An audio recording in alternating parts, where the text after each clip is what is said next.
नमस्कार दर्शक बंधु मु बापू मु आपको स्वागत करुच्ची मोर यूट्यूब चैनल ब्लेसिंग्स बॉय बापू। हाँ दर्शक बंधु मु आपको कथा देती माता मठ विषय मु आ गोटे नुआ भिड आपण मान पाखक आनिबी। माता मठ श्री गौर विहार आश्रम यह पुरी समुद्र बेलाभूमि ठारू मात्र 2.5 किलोमीटर दूर अवस्थित। कहीं के यहाँ गुप्त वृंदावन बोली कहते। प्रभुंकर लीलाखेला एठारे वर्णित अच्छी। प्रभु कहिसंती मो मन जदि तो ठारे थिब तो मन मुठारे थिब नित्य वृंदावन राहस कानने दिने भेटा भेटी हेब। प्रभु होउचंती अनुभवर ठाकुर। आमे तांको अनुभव करुचे प्रतिटी क्षण शयने सपने उजागरणे। हे प्रभु तुमे मो पाखरे अछ, तुम जोगु मो निश्वास नेउची एवं तुम चाहिए हे निश्वास रहिब नाही। हे प्रभु मते एतिक दया कर, सद्बुद्धि दिय, समस्ते खुशी रुहंतु, सर्वे भवन्तु सुखिन, सर्वे सन्तु निरामया, सर्वे भद्राणि पश्यन्तु, मा कस्य दुःखभाग् भवेत्।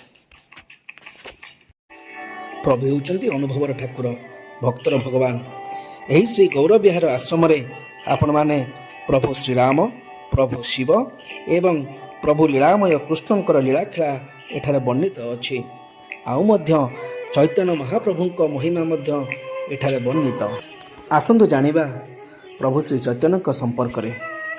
प्रभु श्री चैतन्य पश्चिम बंगर नदिया नवद्वीप ठारे एक बंगाली हिंदू परिवार रे 1486 मसीहा फेब्रुआरी मास 18 तारिख रे माता शचीदेवी और जगन्नाथ मिश्रंक पुत्र रूपे जन्मग्रहण करथिले। पिलादिने तांको नाँ थिला विश्वम्बर मिश्र। तांको निमाई बोली डका होतिला। निमाई काहेकि डाकुଥିଲେ जानिचंती? से निम गछ तले जन्म होइथिले। आउ केही केही तांको मध्य गौरांग बोली डाकंती। गौरांग सुंदर, तेणु तांको जन्मदिनटी गुरु पूर्णिमा रूपे पालन करा जाए। पिलादिने चैतन्य महाप्रभु कृष्णंकर को बहुत भल पाउथिले। भगवान कृष्णंक पादपद्म रे अगाढ़ भक्ति और विश्वास थिला। पिलाटी दिनरू कृष्ण नाम जप करिबा, तप करिबा, भजन कीर्तन मध्य से करुथिले। महाप्रभु श्री चैतन्य अचिंत वेद अभेद और भक्ति जोगर प्रचार प्रसार करुथिले। तांको प्रचारित महामंत्र हेउची हरे कृष्ण कृष्ण कृष्ण हरे हरे, हरे राम राम राम हरे हरे, हरे कृष्ण कृष्ण कृष्ण हरे हरे, हरे राम राम राम हरे हरे, हरे कृष्ण कृष्ण कृष्ण हरे हरे, हरे राम राम राम हरे हरे। हाँ आज्ञा, मनीष सबुबले तीनिटा अवस्था दे गति करे।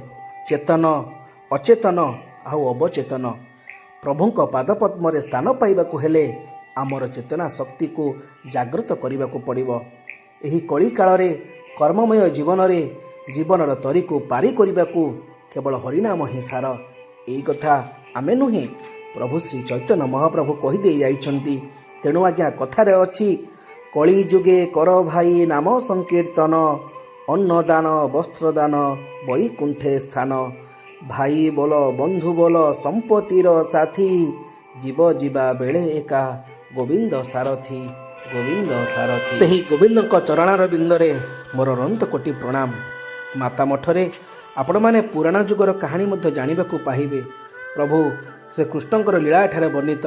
हे गोविंद, हे दामोदर, हे माधव, गोविंद गोविंद गोविंद पदु कलुछि मकरंद, से मकरंद पान करी हेले तरिले ब्रज नारी। हे प्रभु आउ मध्य आपण विघ्न विनाशनक मूर्ति एवं एठाकार परिवेश अत्यंत मनोरम एवं शाश्वत। दर्शक बंधु आपण माने यक्ष एवं युधिष्ठिरक संभाषणर कहानी निश्चय जानिथिबे। यक्ष पचारिथिले राजा युधिष्ठिरंकु, कहंतु राजा ए जीवन केमिति, केउभଳି भावरे मनुष्य उद्धार पाइब? राजा युधिष्ठिर सुंदर भावरे बुझाए कहिथिले। जानिचंती? युधिष्ठिर कहिथिले नलिनी जलगत जल अति तरलम, तद्वद जीवनम मतिशय चपलम, क्षणमपि सज्जन संगतिरेका, भवती भवानव तरणी नौका। अर्थात पद्मपत्र जल परी ଜୀବନ ସବୁବେଳେ ଢଳଢଳ ହେଉଥାଏ। ଜୀବନ ହେଉଛି କ୍ଷଣସ୍ଥାୟୀ। ଆପଣ କେମିତି ଜୀବନରୁ ଉଦ୍ଧାର ପାଇବେ? ନା କ୍ଷଣମପି ସଜ୍ଜନ ସଙ୍ଗତିରେକା ଭବତି ଭବାନବ ତରଣୀ ନୌକା। ଅର୍ଥାତ୍ ଯଦି ଜୀବନରେ କ୍ଷଣଟିଏ ପାଇଁ ଆପଣ ଯଦି ସତ୍ସଙ୍ଗ କରିବେ, ତେଣୁ ଏ ଜୀବନ ରୂପେ ଡଙ୍ଗାକୁ ଆପଣ ସୁଚାରୁ ରୂପେ ଅତିବାହିତ କରିପାରିବେ। ସେ ଗୁରୁମନ୍ତ୍ର ମହାମନ୍ତ୍ରର ବାର୍ତ୍ତା ଦେଇଛନ୍ତି ପ୍ରଭୁ ଶ୍ରୀ ଚୈତନ୍ୟ। ମାତ୍ର 48 ବର୍ଷ ବୟସରେ ସେ ଇହଲୀଳା ସମ୍ବରଣ କରିଥିଲେ। ତାହା ଥିଲା 1534 ମସିହା ଜୁନ୍ ମାସ 14 ତାରିଖ। ପ୍ରିୟ ଦର୍ଶକ ବନ୍ଧୁ, ଆଶା କରୁଛି ମାତାମଠର ରହସ୍ୟ ଏବଂ ଜୀବନ ଦର୍ଶନ ଯାହାକି ଶ୍ରୀ ଚୈତନ୍ୟ ଦର୍ଶାଇ ଯାଇଛନ୍ତି, ଆମେମାନେ ସେହି ବାଟରେ ଅଗ୍ରସର ହେବା ଏବଂ ବସୁଧୈବ କୁଟୁମ୍ବକ ମନ୍ତ୍ରରେ ଆମେ ଆମର ଜୀବନର ତରିକୁ ଆଗେଇ ନେବା।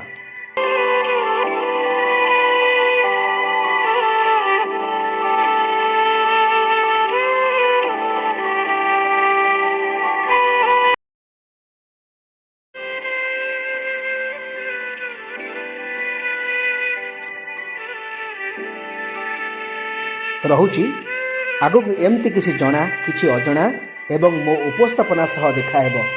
ନମସ୍କାର।